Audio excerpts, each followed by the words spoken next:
So, Mom, Yes. tell me. I have a bunch of questions for you about hooking, Yep. but could you tell me how you got started in hooking? Yes.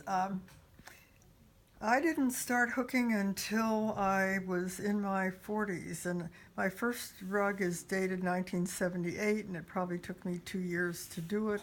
I was working full time, so I'd say I probably started hooking around 75. Okay, so that would make me right in the early 40s.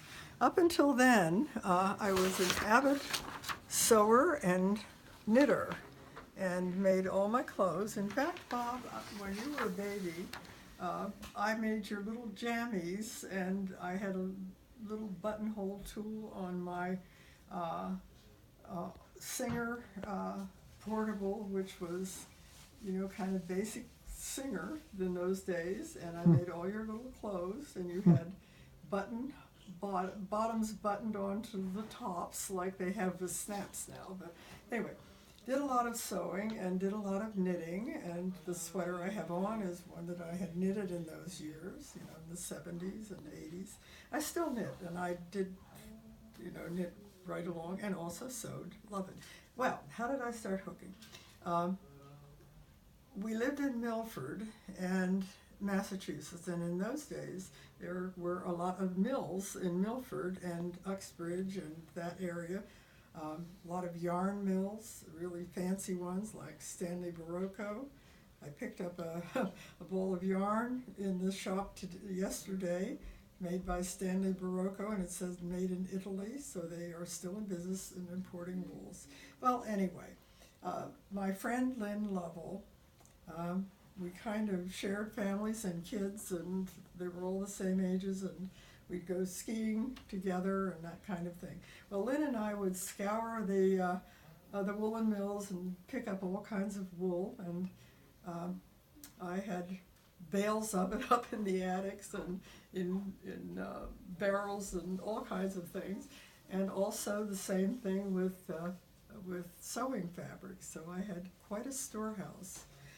And one of the times that our two families got together to go skiing at Killington, uh, Lynn and Roy had a cabin up in Grafton, uh, New Hampshire, right? Near Killington? Mm-hmm. Yeah. And so we were up there with the two families and skiing, and she said to me, "Oh, I've got something new to show you." And I said, "Oh, very interested." So she pulled out this rug that she had started to hook, because by then we were living in Danvers, so I didn't see Lynn on a daily basis like I had before. So I hadn't seen her for a while. She said, "I've got something new to show you." Pulled out a rug that she was working on hooking, and I'm saying to myself, I cannot get into something else.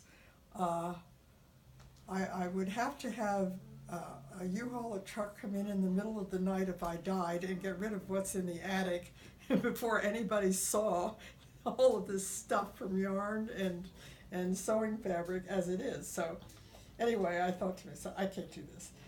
So one of the woolen mills, Door Mill, was close to where we were skiing. I guess it's Sunapee.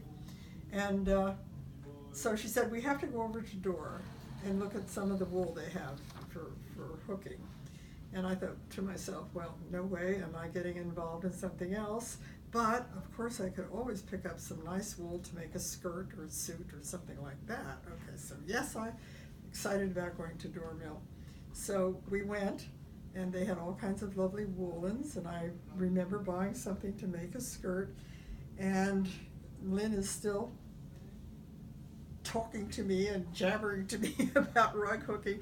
So I thought, okay, I picked up a little kit at Door. The wool was already cut, and Lynn said she'd show me how to hook, and it was a door stop with little pansies on it, and it was like fill in the blanks, it had numbers on it, and the wool was numbered. And I thought, okay, what harm can I do with a door stop? I'll do this to please Lynn, So we went back, and she had a little embroidery hoop, that you could put this tiny pattern in, and she was showing me, gave me one of her hooks and was showing me how to hook, and I said, oh, okay. So I started this, and the more I did it in the evening or two, the more I thought, this is interesting. And by the end of the week, I was all ready to start hooking, because she had a catalog of heirloom rugs with her. And Roy, her husband, had gone to Dartmouth with Bob Zeiser. His mother had drawn the patterns. Louise Zeiser was one of the great old hooking ladies, and she had a whole book of patterns, and she produced patterns and sold them. Well, she had long died, and her son, Bob Zeiser, a very successful accountant, continued printing his mother's patterns, and I guess in his garage, and selling them, to keep his mother's business and memory alive. So anyway, there was a whole catalog of her rugs, and by the time we left our skiing, I was ready to get on the phone as soon as I got home and order a catalog from Bob Zeiser, which I did.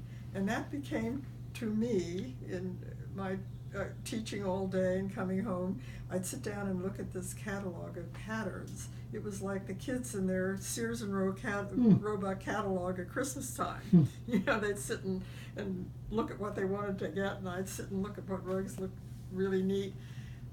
But I had to find a teacher, so Essex Aggie was close to, it was a agricultural school, but they had all these evening programs for adults. Those were the good old days, and so Essex Aggie was about 5 minutes away, and I called them, and yes, they had a rug hooking teacher, but it was the middle of the semester, okay? They did it by, fall and spring semester, and I think it was probably around March, and I said, well, they said to me, you could start in the fall at the beginning of the new semester, so being an only child, I learned to whine, and I sort of whined and said, but I really wanted to do something now. And so the guy gave me her phone number, and he said, well, why don't you talk to the teacher? So I called, and Meredith answered, and I explained to her that I really, really wanted to start hooking.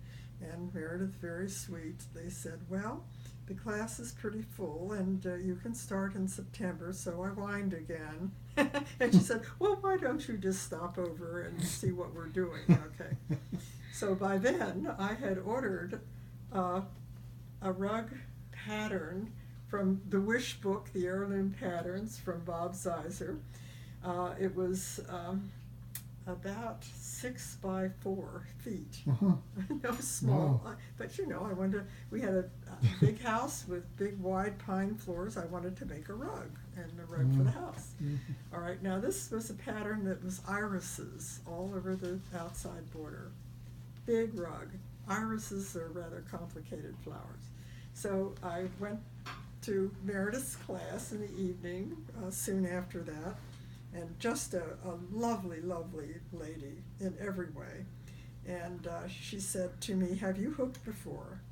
And I said, well, no, I haven't really. I sort of did this little doorstop, but no, I want to learn how to hook. And she said, well, we usually start with a pillow called Sue's Rose. And she brought out the pattern, and I looked at it, and I said, but I really wanted to do a rug, and explained I had a house with floors and I wanted a rug.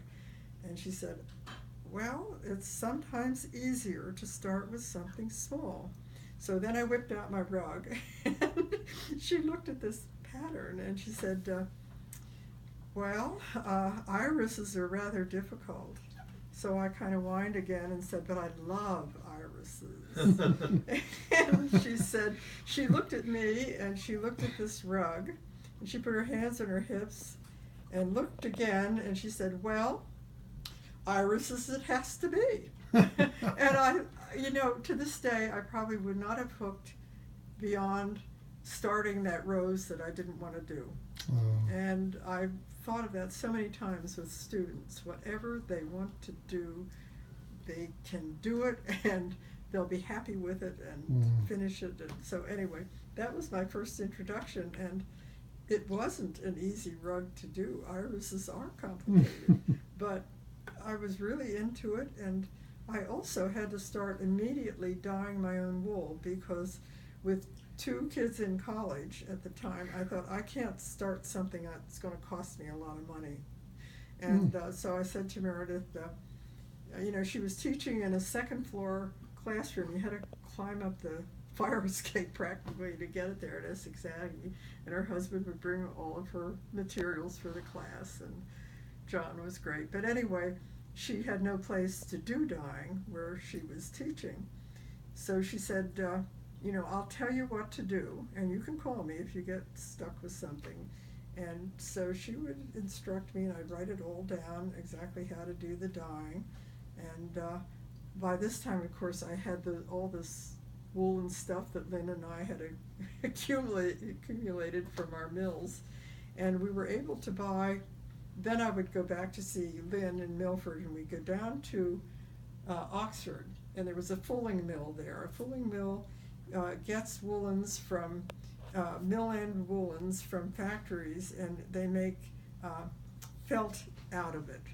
I don't know what they do to it, but they make felt out of these, but it's 100% wool. So these three brothers, the Krintzman brothers, owned the fulling mill in Oxford, and they were really, really funny because they could make money selling these mill ends to hookers. There were a lot of women who did rug braiding and hooking in those days. So he, in the basement, before he'd consign this mill end stuff to the fulling process of making felt, would put yards and yards and yards of mostly white or natural wool, and sometimes he would even get stuff from Pendleton. And anyway, they often had holes in them or sample cutouts out of them, but that made no difference to a rug hooker. You just, tore your wool and around those things. And they would sell it from between $1 a pound, which is approximately a yard of wool.